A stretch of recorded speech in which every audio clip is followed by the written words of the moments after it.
मेरे पास कुछ बातें हैं।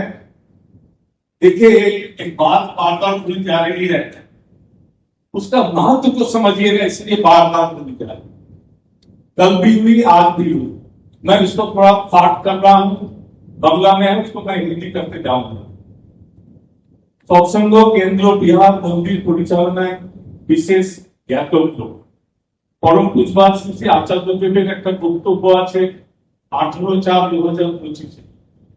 যারা গাঞ্জাধারী কর্মী, যারা মন্দির পরিচালনা করবেন, তাদেরকে সবার প্রথমে নিজের ইগোকে সাপ্লাই করে চলতে হবে, লক্ষ্য রেখে চলতে হবে। জনপদের যারাই তাদের সংস্পর্শে বা মন্দিরে আসবেন, তারা যেন সত্তা প্রেমের স্পর্শ পায়।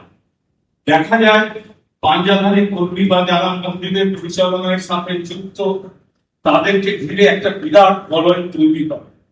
যখন বহু মানুষ আমাদেরকে ঘিরে থাকে, তখনই ধীরে ধীরে আমাদের অহং পুষ্ট হতে থাকে।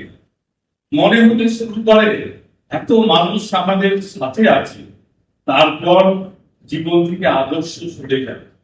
একটা সময় পরে সেই মানুষের গল্প শেষ হয়ে যায়। পাঞ্জাধারী কর্মী ও পরিচালক মন্ডলীর মধ্যে থাকবে সেবকের ভাব। যেভাবে ভরত রাজ্য চালনা করেছিলেন, এইসব প্রমাণ আমি লক্ষ্য পাচ্ছি। সেবক সর্বদা অপেক্ষায় থাকবে কবে প্রভু আসবে। যেদিন তিনি আসবেন, সেবক সরে দাঁড়াবে। সেবক বলবে, তোমার সম্পদে রক্ষক হয়ে আমার সাধ্য মতো আমি কাজ করেছি, আজ তুমি এসেছো, তুমি গ্রহণ করো। जो लोग पंजाधारी कर्मी केंद्र मंदिर परिचालना करेंगे या जो कर्मी लोग करेंगे, पहला बात है अपना अहंकार को सबलाइन करना। मैं उनका सेवक हूं, इस भाव को लेकर के ही जाना होगा।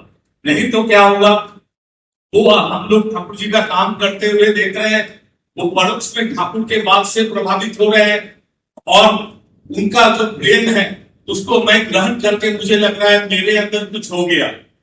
इस भाव से क्या होता है, फिर मेरे चरित्र में उसका प्रदर्शन जब नहीं पाते हैं तो लोग दूर चले जाते हैं। इसीलिए मेरे प्रति किसी का यदि आकर्षण होता है, उसी समय अपने को अलग हटा करके उसको ठाकुर से युक्त कर देता हूँ। मुझे पंजा देने के समय परम पूज्यपाद श्री बौरदा बोले थे, दीक्षा देने के बाद तुम बोलोगे मैं भी इष्ट विच्युत क्यों ना हो जाऊं, तुम इष्ट को लेके ठीक चल रहा।